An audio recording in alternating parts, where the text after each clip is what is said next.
अब हम करेंगे क्वेश्चन नंबर 4। क्या दे रखा है? So that the points this this this are collinear.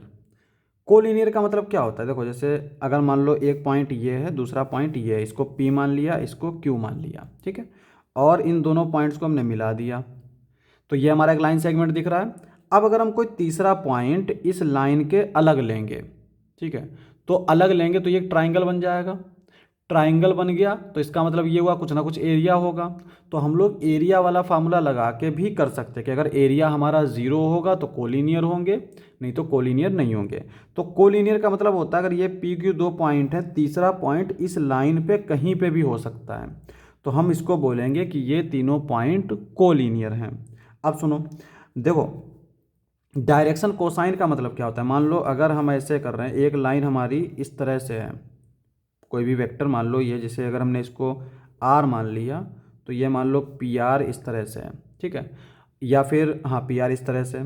तो अगर दूसरी लाइन इसके पैरेलल यानी इसके ऊपर लाई कर रही है, तो इसका मतलब ये हुआ कि इसके जो एंगल्स बन रहे हैं X axis Y axis Z axis से, वही उसके बनेंगे। हमेशा याद रखो, क्योंकि अगर एंगल देखो, ऐसे सोचो, अपने जो है किसी कमरे में किसी कोने पर एक लकड़ी रख लो, किसी कोने से बना लो उसको एंगल, किसी कोने को ओरिजिन मान के, तो उसका एंगल जो है, जो भी X axis Y axis Z axis से बन रहा है, अगर तुम दूसरा कोई लकड़ी लोगे तो वो भी अगर उतना ही एंगल बना रही है तो वो दरअसल इसके पैरेलल होगी, यानी दोनों के बीच का एंगल क्या होगा? ज़ीरो होगा। और वेक्टर में अगर पैरेलल होता है तो मतलब ये होता है कि वो कोलिनियर है, क्योंकि स्पेस की बात हो रही है, तो इसका मतलब कोलिनियर प्रूफ करने के लिए हमें पैरेलल होना चाहिए।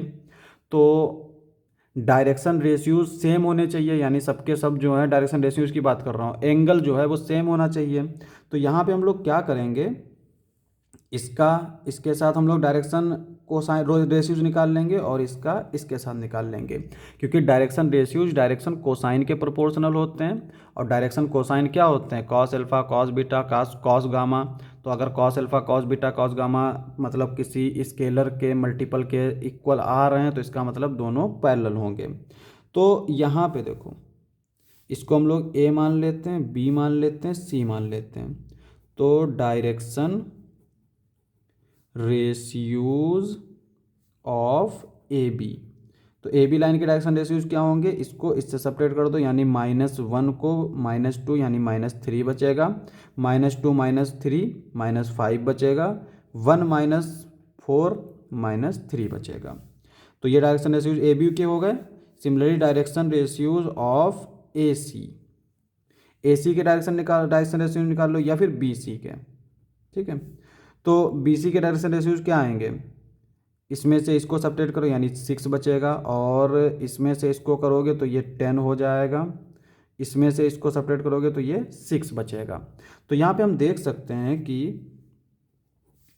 -3 जो है ये हमारा कैसे लिखा जा सकता है, या फिर इनका हम लोग ऐसे भी रख सकते हैं। हमने बताया था ना पैरेलल के लिए, अब -3/6 ये हमारा क्या आएगा? सिंप्लीफाई कर लें तो -1/2, और ये भी हमारा किसके इक्वल होगा? -5/10 के, और ये भी -3/6 के। तो यहाँ पे हम देख सकते हैं कि दोनों का रेशियो क्या आ रहा है? सेम आ रहा है। This implies that A B C are collinear, ठीक है।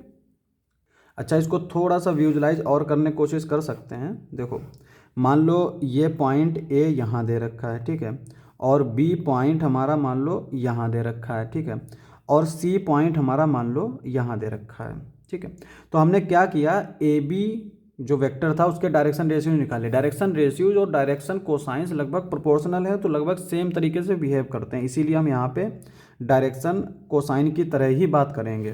तो यहाँ पे ये ए मान लिया, ये बी मान लिया, और ये सी मान लिया। तो इसके हमने डायरेक्शन कोसाइंस या डायरेक्शन रेशियोज निकाले। तो ये एक्स एक्सिस वाई एक्सिस और जेड एक्सिस से एंगल कुछ ना कुछ बना रहे होंगे, ठीक है। इसी तरह से अगर हमने बी सी के डायरेक्शन रेशियोज निकाले तो ये भी हमारे इस तरह से कुछ ना कुछ एंगल बना रहे होंगे X axis Y axis Z axis से। अगर ये एंगल और ये एंगल सेम हो जाए, अच्छा एंगल कैसे सेम होगा? एंगल देखो, ये जो रेशियो आता है ना, जैसे यहाँ पे -3 है, ये हमारा 2 टाइम्स -2 टाइम्स बड़ा है इससे, है ना।